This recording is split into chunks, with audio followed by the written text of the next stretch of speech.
Bienvenue sur la chaîne Le Fruit de la Vigne. Pour répondre aux commentaires de Pascalou, je le cite, « Merci pour la qualité de tes recherches, mais tu devrais approfondir sur les prophéties de Daniel. La statue qui a un rapport étroit avec notre époque, j'espère de mon cœur, car c'est passionnant ces prophéties de Daniel, amitié. » Eh bien écoute, Pascalou, je vais la faire en deux parties. La première, c'est prêtons attention à la prophétie de Daniel, et la deuxième partie sera un combat pour l'esprit. Prêtons attention à la prophétie de Daniel. Comme tu le sais, avant moi et après moi, il y aura toujours des personnes qui parleront de cette prophétie. Le mieux, pour synthétiser cet ouvrage, qui est offert à nos auditeurs, c'est de laisser le collège central de Témoins de Jéhovah l'expliquer à travers cette courte vidéo, et ensuite, je reviens vers toi. À tout de suite. Introduction à Daniel. Daniel a écrit ce livre prophétique à Babylone. Il a été emmené à Babylone, probablement en tant que jeune prince judéen, avec d'autres nobles. Avec le temps, il est devenu haut fonctionnaire pour les Babyloniens et plus tard pour les Mèdes et les Perses. Daniel commence son livre en relatant des événements qui ont débuté en 618 avant notre ère, alors qu'il n'était qu'un jeune homme. Il a achevé son livre vers 536 avant notre ère. Obadiah, Ézéchiel et Jérémie ont été contemporains de Daniel. Ils ont vécu à une époque agitée de l'histoire d'Israël, notamment lors de la destruction de Jérusalem. Daniel a été témoin de la conquête de Babylone par les Mèdes et les Perses et du retour à Jérusalem d'un reste fidèle du peuple de Dieu. Cependant, il n'a pas fait partie de ceux qui sont retournés à Jérusalem, sûrement parce qu'il était âgé. Le livre de Daniel contient 12 chapitres. Les chapitres 1 à 6 rapportent dans un ordre chronologique les événements vécus par Daniel et par ses trois compagnons. Dans les chapitres 7 à 12, Daniel raconte les visions et les rêves prophétiques qu'il a reçus sous inspiration divine. Les chapitres 1, 3 et 6 relatent comment l'intégrité de Daniel et de ses compagnons hébreux est éprouvée. Alors qu'ils sont jeunes, ils refusent de consommer des aliments et des boissons qui les rendraient impurs aux yeux de Dieu. Quelque temps après, les trois compagnons de Daniel, Shadrach, Meshach et Abednego, affrontent courageusement la mort dans un four de feu, après avoir refusé d'adorer une image représentant l'État babylonien. Des années plus tard, malgré un décret officiel interdisant d'adresser des requêtes à quelqu'un d'autre que Darius, Daniel continue de prier Jéhovah. Résultat, il est jeté dans une fosse aux lions. Dans chacune de ces épreuves, Daniel et ses compagnons restent intègres et Jéhovah les protège. Dans les chapitres 2 et 4, Jéhovah permet à Daniel d'interpréter deux rêves du roi Nebuchadnezzar. Ces rêves d'origine divine ont une signification prophétique. Le premier rêve concerne une image immense constituée de différents métaux. Cette image représente les puissances mondiales successives qui ont joué un rôle significatif dans l'histoire du peuple de Dieu. À la fin de la prophétie, ces puissances sont détruites et le royaume de Dieu devient le seul gouvernement à diriger l'humanité. Dans son deuxième rêve, Nebuchadnezzar voit un arbre qui atteint le ciel. Il est abattu et sa souche est liée pendant 7 ans. Cela symbolise l'interruption d'une domination. Cependant, on laisse subsister la souche, indiquant que cette domination serait rétablie. Dans le chapitre 5, une main apparaît miraculeusement et écrit sur le mur du palais où le roi babylonien Belchatsar donne un festin. Daniel dit à Belchatsar que l'inscription annonce la conquête de Babylone par les Mèdes et les Perses. Babylone est prise lors de cette même nuit. Le saviez-vous? Une grande partie du livre de Daniel a été rédigée en araméen. L'araméen était couramment parlé dans les temps anciens. Son alphabet possède les mêmes lettres que l'hébreu. Dans les chapitres 7 et 8, Daniel voit en vision une succession de bêtes qui représentent l'ascension et la chute de Babylone, de l'Empire médo-perse, de la Grèce et de Rome. De plus, Jéhovah confie à son Fils un royaume éternel qui remplacera tous les gouvernements humains. Le chapitre 9 rapporte qu'en étudiant la parole écrite de Dieu, Daniel discerne que la libération des Juifs de leur captivité est imminente. Ensuite, alors que Daniel est en train de prier, un ange lui apparaît et lui révèle des informations concernant le Messie. Dans les chapitres 10 à 12, un ange rend de nouveau visite à Daniel, l'encourage et lui donne une autre vision de l'avenir. Une grande partie de cette prophétie décrit un conflit entre deux rois engagés dans une lutte pour la suprématie. La réalisation de cette prophétie se poursuivrait jusqu'à la période finale des jours. L'ange donne la garantie à Daniel que Dieu l'approuve et que, même s'il va bientôt s'endormir dans la mort, il sera ressuscité à la fin des jours. Au cours de votre lecture, notez la grande valeur que Jéhovah accorde à la fidélité de Daniel. Comment Jéhovah fait agir des rois et des royaumes dans le sens de son projet, et comment Jéhovah confie à son Fils un royaume éternel qui remplacera tous les gouvernements humains. Eh bien voilà. Alors tu vois, moi ce que j'ai retenu sur la vidéo, il y a un mot-clé, c'est comment Jéhovah fait agir des rois et royaumes dans le sens de son projet. Je vais te parler, en tout cas ce dont je vais te parler, ce sont mes interrogations actuelles face à la complexité de cette prophétie. Moi je ne suis pas là pour te dire, voilà, c'est comme ça, comme ça, comme ça, comme ça. Je m'interroge, j'observe, je suis réveillé, je regarde ce qui se passe autour de moi. Ce que je sais, c'est que Daniel ne peut être lu sans le livre des Révélations et sans la parole de Jésus. La plus grande partie du livre de Daniel, autour du thème sur la domination mondiale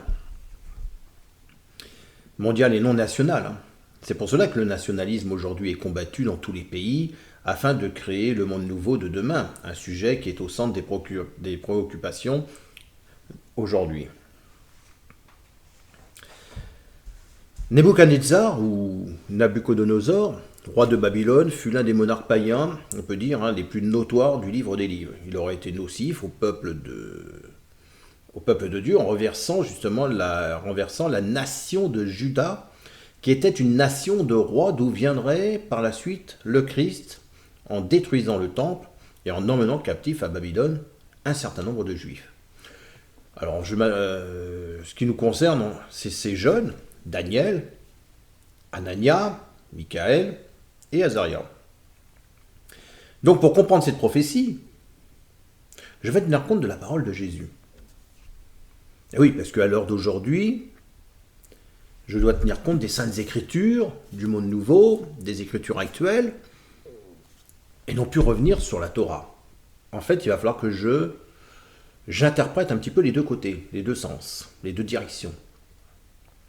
En ce qui concerne le temple, à reconstruire, Jésus a été, lorsqu'il en discute, il a été très clair. Il dit lui-même qu'il le reconstruit au 3e jour. Regarde, on va regarder Jean chapitre 2, versets 18, 19 et 20. Les Juifs, prenant la parole, lui dirent: « Quel miracle nous montres-tu pour agir de la sorte ?» Jésus leur répondit: « Détruisez ce temple, et en 3 jours je le relèverai. » Les Juifs dirent: « Mais il a fallu 46 ans pour bâtir ce temple, et toi, en 3 jours, tu le relèveras ?» Oh, mais qu'est-ce qu'il nous raconte, le gars? Qu'est-ce qu'il nous raconte, ce Jésus? Eh bien, c'est pareil, la situation de Daniel et de ses compagnons changeait de tout au tout. En Juda, ils avaient vécu au milieu d'adorateurs de Jéhovah, et désormais, ils étaient entourés de gens qui adoraient des déesses de mythologie. Malgré ce contexte qui mettait leur foi à l'épreuve, ils étaient apparemment déterminés à persévérer, comme dirait les témoins de Jéhovah, dans le vrai culte. Et il ne faut pas oublier non plus que des païens se convertissaient au judaïsme. Les premiers pharisiens, qui sont justement des Babyloniens, convertis au judaïsme, qui représentent l'adoption des rites et croyances juives, et l'abandon de leurs propres usages religieux, Elle implique bien au-delà de cette religion le fait de considérer comme partie intégrante du peuple juif. Mais tu vois, ce qui m'intéresse, eh ben, c'est ce que tu dis, c'est la statue. Mais avant de parler de cette statue, je voudrais qu'on parle du refus de l'idolâtrie. Est-ce que tu te rappelles de l'édit du roi? Bien qu'une grande partie de l'Ancien Testament a été rédigée en hébreu, et puis que la plupart du Nouveau a été rédigé en grec, il y a quand même quelques petits segments des deux testaments, qui ont été rédigés en araméen. Ah tiens, Jésus. Non, le plus gros segment d'araméen dans la Bible se trouve dans le livre de Daniel, y compris l'édit du roi Nebuchadnezzar, et en plus au chapitre 4, verset 1. Eh, dis donc, là, il parle du chapitre 4, et puis là, on nous parle du verset chapitre 4, verset 1. Il n'y aura pas une coïncidence? Oh là, il y a une... Ouais. Le roi débuta son décret en précisant qu'il s'adressait quand même à tous les peuples, aux nations, aux hommes de toute langue, qui habitent sur toute la terre. Bref, au monde entier. Donc on va lire, livre de Daniel, chapitre 4, verset 1. Nebuchadnezzar, roi, à tous les peuples, aux nations, aux hommes de toute langue, qui habitent sur toute la terre, que la paix soit donnée avec abondance. Et oui, il faut savoir quand même que Nebuchadnezzar s'est fait avoir aussi par ses intendants. D'ailleurs, c'était dit précise que quiconque refusera de se prosterner et d'adorer la statue sera jeté dans la fournaise où brûle un feu ardent. Or, il y a des hommes de Juda à qui on avait confié l'administration de la province de Babylone. Pour des esclaves, ils avaient des sacrés pouvoirs quand même. À savoir Shadrach, Meshach et Abednego, pardon. Ces hommes-là n'ont pas obéi au roi. Oh, ils n'adorent pas les dieux et ne se prosternent pas devant la statue qui a été érigée. Wow. Ils n'osent pas adorer la statue du roi Nebuchadnezzar. Mais c'est vrai que dans l'organisation des témoins de Jéhovah, on se félicite de trouver cette fidélité qu'on trouve à Jéhovah. Nous devons imiter Daniel. Mais avant de continuer, nous allons quand même remonter en avant, tu vois, au chapitre 8 du livre de Samuel. Eh oui. Alors, qu'est-ce que nous dit ce chapitre? Eh bien, on va le lire ensemble. Samuel, devenu vieux, confia à ses fils l'administration de la justice en Israël. L'aîné s'appelait Joël et le cadet Abia. Ils s'établirent à Beersheba pour y rendre la justice. Mais ils ne suivaient pas les traces de leur père, comme ils étaient corrompus par l'amour de l'argent. Ils acceptaient des pots de vin et faussaient le droit.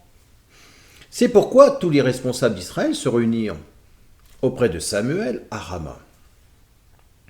Ils lui déclarèrent : « Te voilà devenu âgé, et tes fils ne suivent pas tes traces. Maintenant, établis sur nous un roi, pour qu'il nous dirige, comme cela se fait chez tous les autres peuples. » Chez tous les autres. Je pensais que ce peuple était peuple témoin des autres peuples, mais là, ils veulent ressembler à ces peuples. Mais quel autre peuple? Puisqu'ils sont eux-mêmes le modèle pour ces autres peuples. Et ils veulent être comme les autres peuples. Ok. Eh bien, verset 6, cette demande d'établir sur eux un roi pour les diriger déplut à Samuel. Et il pria l'Éternel. L'Éternel lui répondit : « Écoute ce peuple et accepte toutes leurs demandes. En effet, ce n'est pas toi qu'ils rejettent, c'est moi. Ils ne veulent plus que je règne sur eux. Ils agissent à tout égard. Ils n'ont cessé d'agir envers moi depuis le jour où je les ai fait sortir d'Égypte. » Waouh, sortir d'Égypte. Et pourtant, il y a eu la table des lois, il y a eu tout ça, il y a eu tout un processus avant Samuel. Et depuis ce temps, ils ne pensent qu'à combattre Jéhovah. Jusqu'à aujourd'hui, ils m'ont abandonné pour rendre un culte à d'autres dieux. Maintenant, fais donc ce qu'ils te demandent. Mais avertis-les bien, en leur faisant connaître les droits du roi qui régnera sur eux. Ah bon? les droits du roi.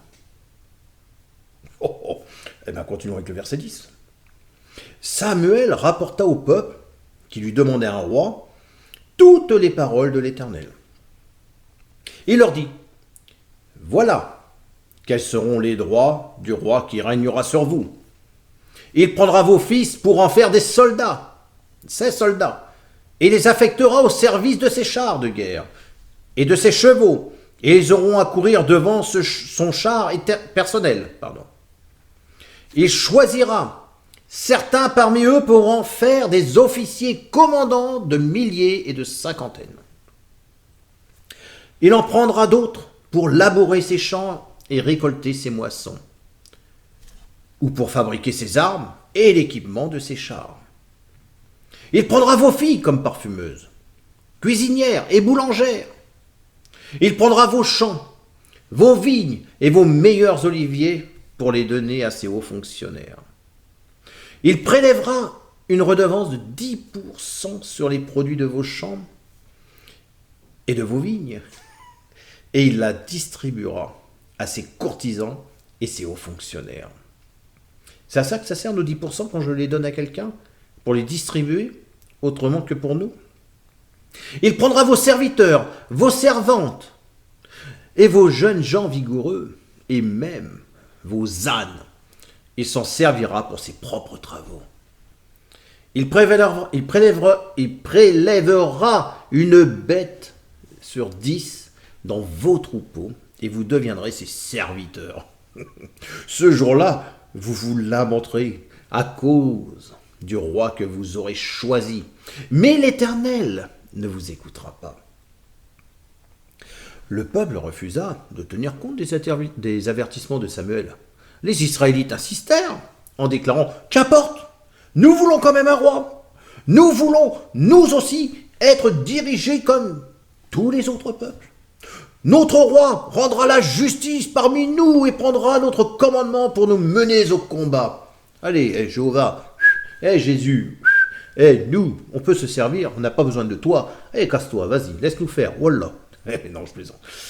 Samuel écouta tout ce que disait le peuple et le rapporta à l'Éternel. L'Éternel lui répondit, « Accorde-leur ce qu'ils te demandent, et établis un roi sur eux. » T'as compris là? Est-ce que tu as compris ce verset 21?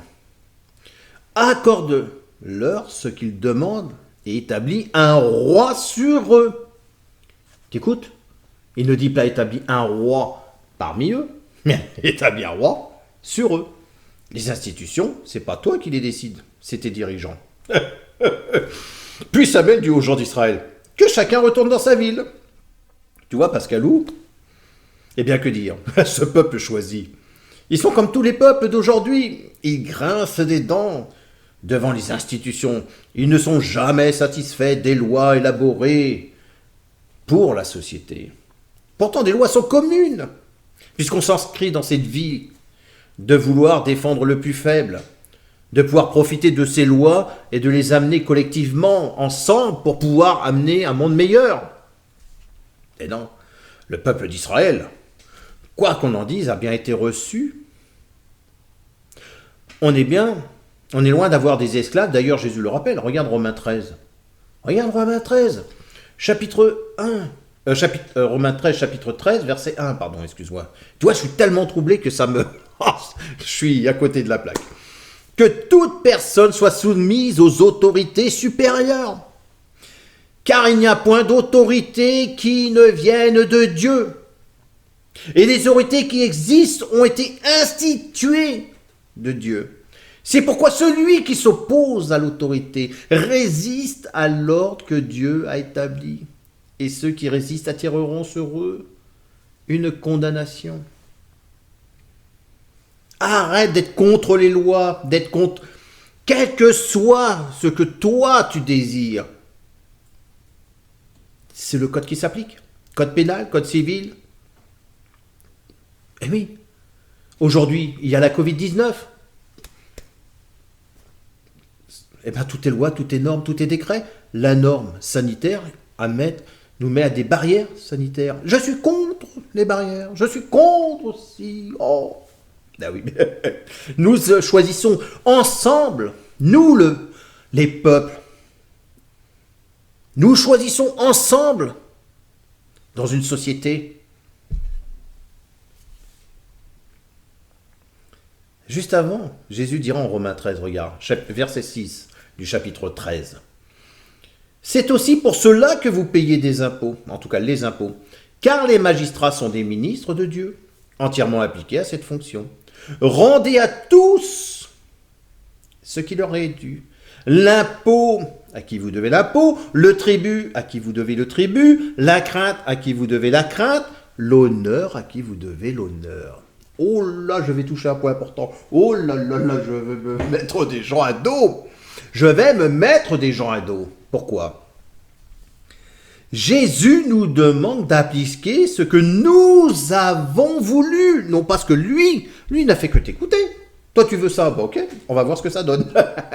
Eh bien, on voit ce que ça donne aujourd'hui. Et puis aujourd'hui, les peuples, ils grincent des dents, ils s'énervent. Eh oui.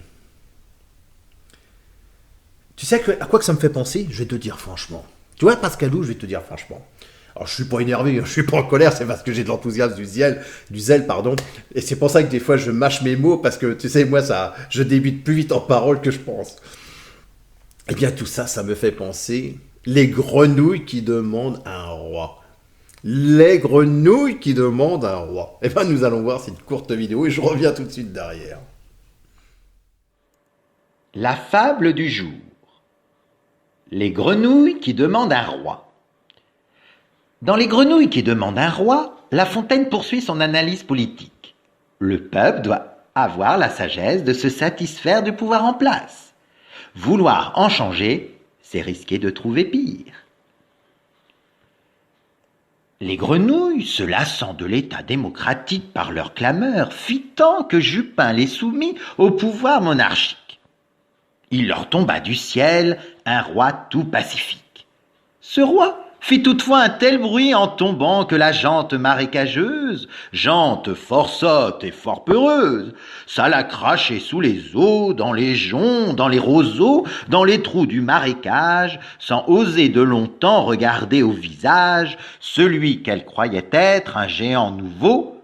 Or, c'était un soliveau de qui la gravité fit peur à la première, qui, de le voir s'aventurant, osa bien quitter sa tanière. Elle approcha, mais en tremblant. Une autre la suivit, une autre en fit autant. Il en vint une fourmilière. Et leur troupe à la fin se rendit familière jusqu'à sauter sur l'épaule du roi. Le bon sire le souffre et se tient toujours quoi. Jupin en a bientôt la cervelle rompue. « Donnez-nous, dit ce peuple, un roi qui se remue. » Le monarque des dieux leur envoie une grue, qui les croque, qui les tue, qui les gobe à son plaisir. Et Grenouille de se plaindre, et Jupin de leur dire « Et quoi, votre désir à ces lois croit-il nous astreindre ? Vous avez dû premièrement garder votre gouvernement. Mais ne l'ayant pas fait, il vous devait suffire que votre premier roi fût débonnaire et doux. De celui-ci, contentez-vous, de peur d'en rencontrer un pire. » T'as vu un peu. Ah, c'est génial. Ah, c'est génial. En fait, Jean de La Fontaine, quelque part, il était loin d'être bête. Bon, mais tu vois, cette adoration sera moindre. En quelque sorte, Jésus est la prémisse, qui préconise le culte de latrie réservé à Dieu, à la différence du culte de Dudi réservé aux saints ou à un certain dirigeant qui réclame cet honneur. Rendez à César ce qui appartient à César. Celui qui réclame de l'honneur, de la divinité, rends-lui. L'Église catholique, tu vois, me semble-t-il, l'a très bien compris. Les protestants ont pratiqué ce qu'on appelle l'iconoclaste. C'est certainement pourquoi les catholiques n'ont pas cette obsession qu'ont d'autres religions, à vouloir absolument voir des présages de fin du monde ou d'adoration à la bête ou quoi que ce soit. Nous pouvons nous mettre à genoux devant une statue, mais ça ne veut pas dire que nous le sommes dans notre cœur. Se mettre à genoux devant ce qui symbolise le Christ. J'ai bien compris que la personne qui est devant cette image représentant le Christ, tu rentres dans une église catholique, effectivement, tu as Jésus sur la croix. mais il le fait exactement comme d'autres le feraient pour un livre. J'en vois chez les témoins de Jéhovah, faut pas s'adorer une statue, mais des fois je les vois avec la Bible et puis ils sont là en train de prier devant. C'est quoi? Ils adorent la Bible, les Écritures, ou ils adorent Christ? Tu vois, on peut faire des confusions. Voilà. On sait qu'aujourd'hui la République foisonne de symbolisme. Il ne faut surtout pas oublier que le catholicisme existait avant le protestantisme et que si je devrais croire aux historiens français sur l'ensemble de leurs mensonges concernant notre histoire de France, je deviendrais lobotomisé. Je te répondrai que l'empereur Constantin, au début du IVe siècle, décide non seulement de faire cesser les persécutions contre les chrétiens, mais bien plus encore, d'unifier l'Empire. Eh oui, d'unifier l'Empire sous l'égide de cette religion qu'il juge vertueuse et apte à lutter contre la décadence de la société romaine. Frères témoins de Jéhovah, tous ces hommes et ces femmes qui ont été soi-disant dans des arènes mangés par des lions, mais qui c'est qui suivait pour se laisser bouffer par des lions? Quand notre roi Louis XVI a été décapité, il a été le lieutenant du Christ, et pourtant il a accepté. Et oui, ce qu'il faut dire, c'est que il était conscient, Constantin, il était conscient de la décadence de la société. Il avait besoin d'une morale, et Jésus le savait que les Romains avaient besoin de cette morale-là. Mais les Juifs n'avaient pas compris tout ça. Ah, pourquoi? Parce que moi je dois suivre ma tradition, mes écritures. Mais Jésus avait confiance, il savait. C'est un petit peu quand, alors je mets à part, entre parenthèses, quand les gens disent « Ah, Vatican !» que ce soit les idées vacantistes ou que ce soit toutes les personnes qui critiquent Vatican II, à part Arnaud Dumouche qui a compris tous ces éléments. Mais je me rends compte qu'aujourd'hui, les gens sont centrés dans leur doctrine. L'empereur Constantin entreprend la construction d'églises. Et oui, puisqu'il est conscient de la défaillance et de la décadence de sa société, il avait besoin de quoi? D'une morale que Jésus savait. Et c'est comme ça que l'empereur Constantin entreprend la construction d'églises ou de grandes basiliques, comme la basilique de Saint-Jean de Latran à Rome, la basilique de Saint-Pierre au Vatican, la basilique Sainte-Sophie à Constantinople, ou l'église de Saint-Sépulcre à Jérusalem. Oh, t'as vu les grandes... Oh, les gens, ils avaient les moyens, ils avaient ci. Mais non. Je vais reprendre un texte, je ne l'ai pas complètement terminé. C'est un livre de Monseigneur Philippe Gerbet, évêque de Perpignan, qui a fait, alors moi j'ai 3 tomes, c'est de l'esquisse de Rome chrétienne. Alors c'était une ancienne élève du Sacré-Cœur Jette. Vous voyez? Voilà, pour vous montrer. Vous voyez. Cet ouvrage est passionnant et on va lire ensemble à la préface. D'accord? Alors il dit, il y a une foule d'hommes qui, sans être ni théologiens, ni archéologues, ni artistes, sont prédisposés à comprendre le caractère de cette ville sublime.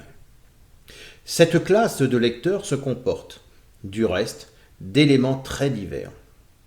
De catholiques d'abord, qui savent qu'il y a des trésors de piété, d'instruction et de poésie dans les monuments sacrés dont Rome est le principal foyer, de protestants qui n'en sont plus à voir en elle Babylone. Quoiqu'ils n'y voient pas encore Jérusalem. D'hommes enfin qui, n'étant pas assez chrétiens pour reconnaître tout ce qui est divin, le sont encore assez pour être attirés vers ce qu'il exprime. C'est énorme. C'est énorme.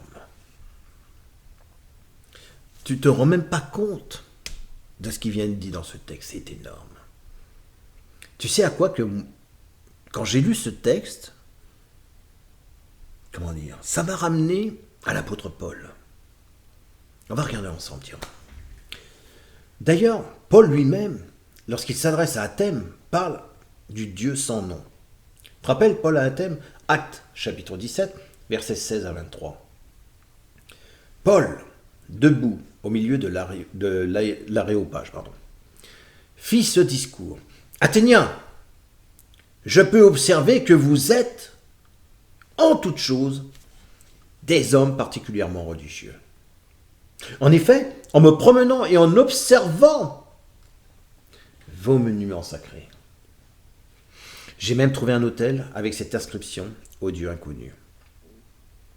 Or, ce que vous vénérez, Paul ne dit pas ce que vous adorez. Est-ce qu'il parle d'adoration? Non, il parle de vénération.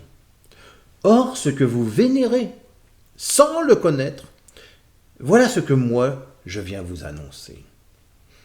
Donc, il est étonnant que le catholicisme est une statue du Christ. La statue représente son image, puisque le Verbe a été fait chair. Je ne suis pas choqué, car l'image du Christ est une représentation plus grande que celle de Nebuchadnezzar.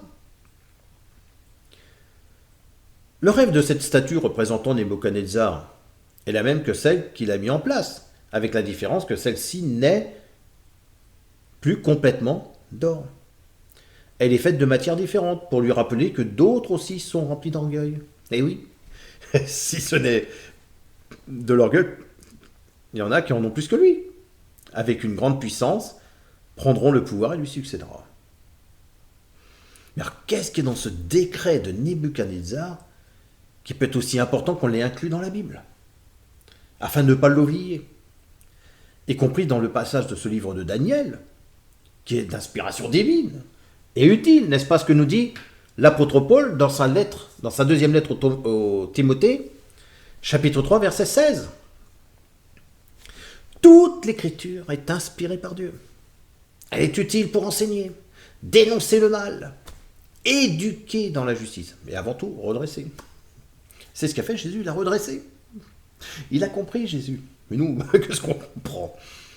Nous savons que certaines parties du Nouveau Testament n'ont pas été inspirées.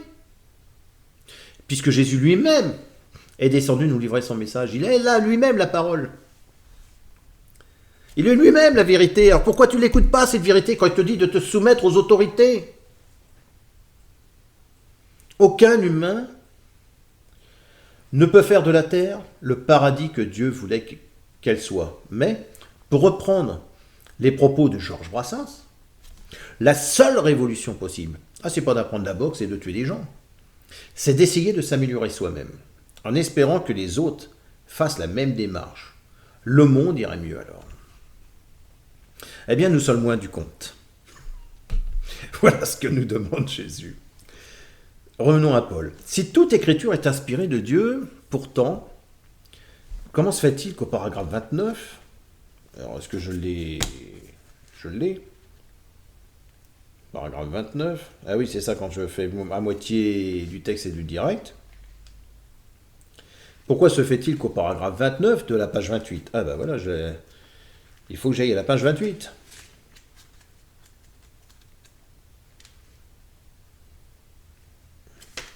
Eh oui. Hop. Si tout est... Pourquoi se fait-il qu'au paragraphe 29, donc à la page 28 du livre « Prêtons attention à la prophétie de Daniel », nous trouvons ce texte. Pour que la théorie maccabéenne des critiques soit vraie,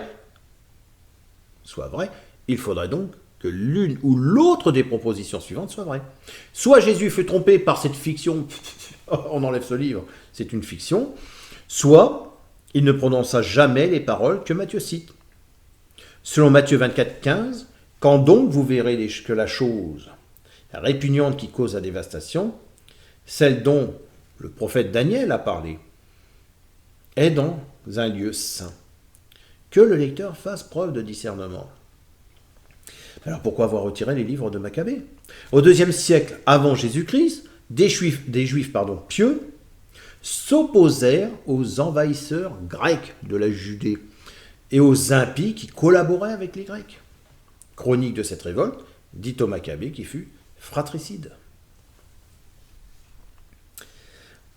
C'est vrai qu'au chapitre 3 de Daniel, c'est ça qui m'intéresse, parce que tu m'as parlé du chapitre 4, mais t'as dû regarder le chapitre 3. On parle de changement de nom. Leurs courages font référence au même courage que nous devrions avoir aujourd'hui au dernier monarque. Eh bien, moi, je te répondrai que aujourd'hui, notre combat est celui de l'esprit que nous verrons dans la deuxième partie. À tout de suite, Pascalou.